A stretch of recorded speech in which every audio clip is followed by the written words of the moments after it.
한 주간에 우리 경제에 크게 영향을 미친 주요 경제 현안들 한 주의 경제판 뉴스킥 5 이제 소개를 시켜드릴 텐데요. 오늘 전해드리는 저희의 한 주의 경제판 뉴스킥 5는 이번 주 우리 시장에 크게 영향을 미친 5가지 빅 뉴스 5가지라고 보시면 되겠습니다.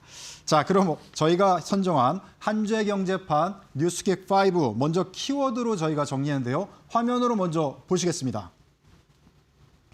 네, 하나씩 나오고 있는데요. 국내 증시, 국제 정세, K 소비재, AI 반도체, 지방선거 이렇게 5가지 키워드를 중심으로 한 가지씩 자세하게 저희가 소식을 분석해 드리도록 하겠습니다. 먼저 국내 증시 어떤 소식인지 큰 화면으로 보여주실까요? 네, 대단합니다. 조금 전에 우리 증시 마감을 했는데요. 5,800선을 넘어섰습니다. 코스피가 또 한 번 사상 최고치를 갈아치웠습니다. 5,800선을 넘어서 마감을 했고요. 삼성전자 19만 전자를 넘어서면서 마감을 했습니다. 신기록의 잔치가 계속 이어지고 있습니다. 자, 설 연휴 이후에 우리 증시가 어제 오늘 연 이틀 동안 연속 사상 최고치를 기록하면서 시장의 기대감을 높이고 있는데요. 이번 주 우리 증시 상황 자세하게 분석을 하고 또 다음 주 전망을 해보는 시간 마련했습니다. 자, 전문가 전화로 연결했는데요. 이완수 그레너리 투자자문 대표 나와 계신가요? 네, 안녕하십니까. 네, 안녕하세요. 대표입니다. 네. 자, 설 연휴 이후에 증시가 연일 급등하고 있습니다. 우리 대표께서도 자세하게 보셨을 텐데 이번 주 증시 어떻게 보셨는지 먼저 총평으로 한번 분석을 해주시죠. 네, 설 연휴가 끝나고 나서 지금 다시 또 사상 최고치를 기록하고 있는데요.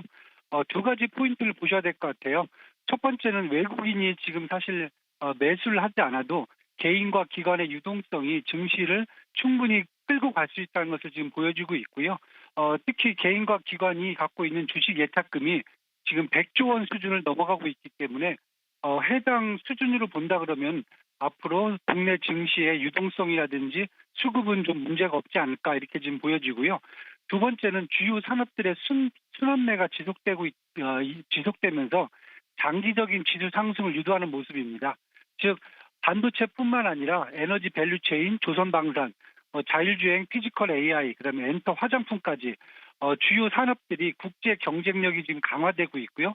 그다음에 밸류에이션이 지금 꾸준히 상향 조정을 지속하고 있기 때문에 전반적인 산업들의 순환매가 지속되면서 지수를 장기적으로 끌고 가는 모습을 보였습니다. 이와 같은 두 가지 변수를 본다라고 하면은 당분간 코스피는 한 6,000선, 그다음에 코스닥은 한 1,300을 선을 향해서 충분히 달성 가능할 것으로 볼 수 있을 것 같습니다. 네.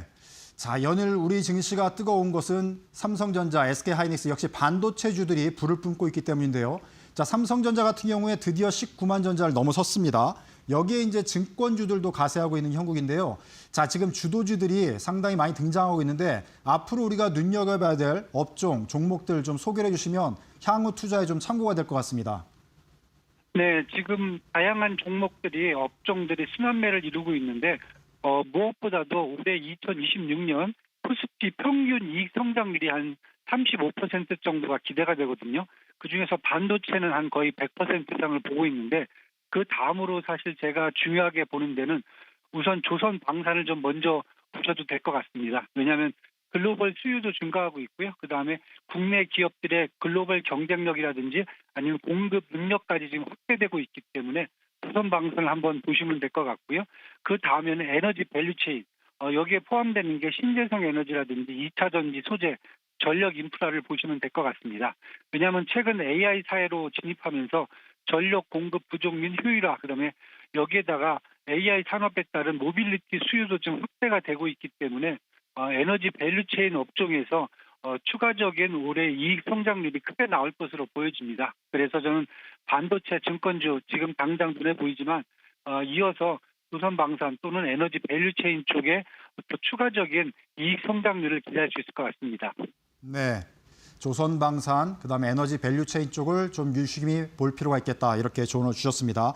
자, 오늘 코스피, 어제 코스피 연일 사상 최고치를 경신했는데 코스닥 같은 경우는 조금 다른 행보를 보이고 있습니다. 오늘 소폭 하락 마감을 했는데요. 여전히 코스닥 시장에 대한 기대감은 높은 상황입니다. 자, 그래서 코스피에 이어서 코스닥 시장도 곧 불을 뿜을 것 같기는 한데 어느 모멘텀에 어느 시점에 정말 불을 뿜으며 코스피와 같이 급등세를 보일지 참 궁금한 상황인데요. 어떻게 보십니까? 네, 뭐 당장 불을 뿜으면 좋을 것 같아요. 그런데 제가 보기에 조금 더 시간이 필요하지 않을까라고 보여지고요. 가장 큰 변수 두 가지만 말씀을 드리겠습니다. 첫 번째는 정부의 코스닥 관리 정책이 어느 정도 정착이 좀 필요해 보입니다. 부실기업 퇴출이라든지 동전주 퇴출, 그다음에 자사주 소각과 같이 현재 볼 경우에 코스닥 같은 경우 한 1,800개 종목 정도가 있는데 이 중에서 반 이상이 사실 투자가 불가능한 종목들이거든요. 이러한 종목들에 대한 어느 정도 청수라든지 클리너 작업이 먼저 필요해야 그다음에 외국인과 기관들의 장기 투자가 가능할 걸로 보여지고요. 그래서 이런 부분들이 어느 정도 정리가 되기에는 아마 하반기를 저희가 기대할 수 있을 것 같고요. 두 번째는 업종별 밸류에이션들이 좀 상승이 좀 필요합니다. 반도체 소부장 정도는 지금 현재 밸류에이션이 좀 올라오고 있고 올해 이익 성장률이 기대가 되고 있지만은 코스닥을 이루고 있는 제약바이오라든지 자율주행, 피지컬 AI, 그다음에 2차전지 소재, 엔터 화장품 쪽들은 아직까지 실적에 대한 가시화가 좀 더 시간이 좀 필요한 상황이거든요. 그래서 저는 아마 하반기쯤 되면은 해당 종목들, 특히 코스닥을 이루고 있는 주요 업종들이 전반적으로 좀 밸류에이션이 또 올라올 수 있기 때문에 이와 같은 두 가지 변수가 어느 정도 시장에 정착이 그래야 기관이라든지 아니면 외국인들이 장기적인 투자 자금을 유입하는 데 문제가 없을 걸로 보여집니다. 그래서 당장은 개인들에 의해서 지금 코스닥이 1,100선까지 지금 와 있지만은 1,500선, 2,000선을 가기 위해서는 외국인과 기관들이 위와 같은 그러한 변수들에 따라서 단기적인 자금을 유입시키는 그러한 시점까지 조금 더 기다려야 되지 않을까 이렇게 지금 보고 있습니다. 네. 지금 설 연휴 이후에 소위 말해서 뭐 세뱃돈 랠리라고 볼 정도로 그 증시가 상당히 지금 화랑세를 보이고 있는데 초보 투자자들이 상당히 지금 많이 가세를 하고 있습니다. 그래서 우리 증시에서 지금 처음으로 증시에 참여한 분들이 상당히 불안한 마음도 있는데요. 초보 투자자들에게 조언을 주신다면 어떤 내용들 좀 말씀해 주실 수 있을까요? 네, 일단 뭐 두 가지를 먼저 보셔야 될 것 같아요. 지금 저는 첫 번째는 최근 들어서 초보 주식시장에 이제 들어오시는 분들이 인버스 전략을 먼저 선택하시는 경우가 많아요. 왜냐하면은 주가가 좀 많이 올랐다고 생각을 하시는 것 같아요. 그런데 제가 보기엔 이미 말씀드렸듯이 국내 증시의 유동성도 지금 풍부하고요. 밸류에이션도 계속 상향 조정되는 상황이기 때문에 굳이 인버스 전략을 쓰셔야 될 이유는 없어 보입니다. 특히 인버스 전략 같은 경우에는 주로 유동성이 타이트하다던가 아니면 밸류에이션이 하향 조정되는 국면에서 쓰는 전략이기 때문에 해당 전략은 현재 국내 주식시장이 좀 맞지 않는 걸로 좀 보여지고요. 두 번째는 너무 소형주를 투자하시는 것도 제가 피하기를 좀 권고를 드립니다. 현재 기관들, 개인들이 지금 많이 들어오고 있는데 ETF라든지 사모펀드를 통해서 간접 투자 증권을 통해서 지금 주식시장에 많이 유입이 되고 있습니다. 그러다 보니까 국내 증시 같은 경우는 대형주 위주, 코스피도 마찬가지고요. 코스닥도 마찬가지로 대형주 위주로 지금 시장이 먼저 상승하는 분위기입니다. 그래서 저는 지금 투자하시는 분들은 소형주보다는 대형주 위주로 그리고 단기 투자보다는 장기 투자를 중심으로 접근을 해보시는 게 국내 주식시장의 상승세를 따라가는데 문제가 없지 않을까 이렇게 지금 보고 있습니다. 네, 처음 투자하시는 분들은 기초 가이드를 따라서 안정적으로 투자하실 것을 이제 권유하신 그런 셈이 되겠습니다. 자, 이제 여러 가지 변수들에 대해서 상당히 민감한 시기가 됐습니다. 증시가 상당히 좋다 보니까 작은 변수에도 좀 불안한 마음이 생기는데요. 미국하고 이란 지금 전운도 감돌고 있고 여러 가지 지금 체크 포인트가 있을 것 같아요. 주말 중에 저희가 좀 눈여겨볼 내용들, 그다음에 다음 주 증시 어떻게 전망하시는지 끝으로 짧게 부탁드리겠습니다. 네, 국내 변수보다 이제 외부 변수가 주가 상승을 제한할 가능성이 크다고 지금 보고 있고요. 일단 트럼프 행정부의 불확실성이 지금 지속되고 있습니다. 물론 이제 이란과의 핵 협상 문제뿐만 아니라 다양한 문제들이 존재하고 있고요. 여기에 연준의 통화 완화 정책 지속에 대한 우려감도 지금 제시되고 있는 상황입니다. 하지만 제가 보기에는 해당 변수들은 주식시장을 이제 하락으로 이끌기보다는 상승을 제한한다. 즉 국내 풍부한 유동성이라든지 국내 기업들의 글로벌 경쟁력 강화라는 측면에서 본다면은 해외 외부 변수들은 당분간 제약적인 요소지 이게 하락 요소로 작용할 것 같지는 않거든요. 그래서 따라서 다음 주에도 저는 이제 국내 증시가 꾸준하게 상승을 갈 수 있는 여지가 충분하기 때문에 추가적인 매수라든지 분할 매수를 적극적으로 추천을 드립니다. 네, 말씀 감사합니다. 여기까지 듣도록 하겠습니다. 감사합니다. 자, 지금까지 감사합니다. 이완수 그레너리 투자자문 대표와 함께 우리 증시 특징 살펴보고 다음 주 시장 전망까지 자세하게 전해드렸습니다. 자, 첫 번째 소식은 이렇게 정리해드리고요. 두 번째 저희가 국제정세 키워드로 보여드렸는데요. 어떤 내용인지 큰 화면으로 보여주시겠습니다. 네. 자, 조금 전에도 제가 말씀을 드렸는데 미국하고 이란 전쟁 가능성이 지금 막 90%다 이런 외신 보도도 지금 나오고 있습니다. 그래서 이제 국제 변수가 상당히 리스크 요인으로 작용하지 않을까 시장 내 우려감이 있는데요. 관련해서 좀 자세히 살펴보도록 하겠습니다. 이 소식은 김주영 캐스터가 전해주실까요? 네, 제가 추가적으로 내용을 좀 전달해 드리면은요. 미국과 이란의 긴장이 급격하게 고조가 되고 있습니다. 협상과 관련해서 난항을 계속해서 겪으면서 미국이 이란 핵시설을 겨냥한 군사작전을 준비 중이다라는 관측이 나오고 있고요. 이르면 이번 주말 공격 준비가 완료될 것이다라는 이야기도 나오고 있는 상황입니다. 현재 미군은 중동의 항공모함이나 전투기를 대거 배치하고 있기 때문에 단순 공습이 아니라 전면전까지도 이어질 수 있다라고 시장은 보고 있고요. 또 이스라엘과의 연합 작전 가능성도 제기되고 있습니다. 트럼프 대통령 이와 관련해서 여러 가지 발언들을 계속 내놓고 있는데 특히나 이란 정권 교체까지 언급을 하면서 압박 수위를 높이고 있고요. 백악관 역시도 외교적으로 해결을 하겠지만 역시나 군사 옵션을 배제하지 않고 있다라고 밝힌 만큼 군사 행동도 이어질 수 있다라는 전망이 큰 상황입니다. 또 간밤에 트럼프 대통령이 핵 포기 시한을 최대 15일로 제시를 하면서 만약에 불응을 한다면 나쁜 일이 생길 수도 있다라는 경고성 발언을 내놨는데요. 지금 미국과 이란의 갈등이 현실화될 수 있다라는 부분들 계속해서 시장이 좀 주목을 하고 있는 모습이고요. 이 부분 역시 주말 사이에 좀 잘 체크를 해봐야 될 것 같습니다. 네, 자 미국 이란 지금 해물군 갈등 속에 핵 이슈까지 해서 국제 정세가 조금 불안한 상황인데요. 잘 주시해서 봐야 될 것 같습니다. 자, 두 번째 소식 이렇게 정리해드리고요. 세 번째 저희가 K 소비재 키워드로 정리했는데요. 화면으로 먼저 보시겠습니다.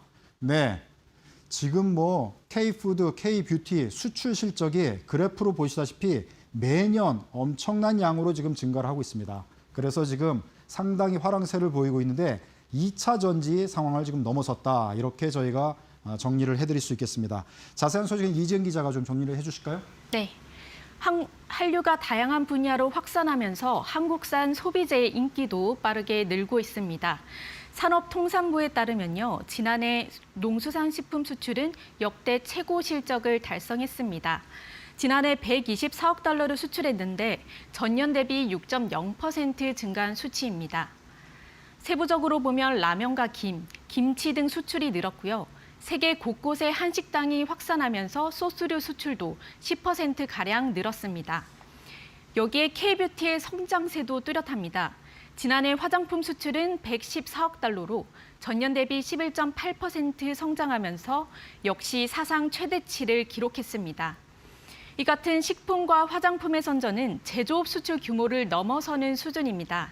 가전은 73억 달러, 2차 전지는 72억 달러, 석유는 97억 달러를 기록했는데 식품과 화장품이 이를 웃도는 실적을 보인 겁니다. 컴퓨터 수출 138억 달러에도 근접하는 규모로 성장하면서 소비재가 새로운 수출 주력군으로 부상하고 있다는 분석이 나오고 있습니다. 네, 자 이렇게 소식 전해주셨고요.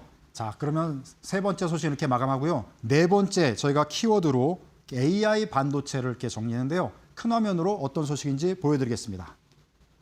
네, 이것도 사실 이번 주에 큰 화제가 됐습니다. 일론 머스크 글로벌 아주 빅샷맨이라고 볼 수 있는데 자 태극기를 내걸고 본인의 SNS에 지금 직접 한국의 반도체 인재를 지금 구인하고 있는 그런 내용들을 지금 보여줘가지고 상당히 화제가 됐습니다.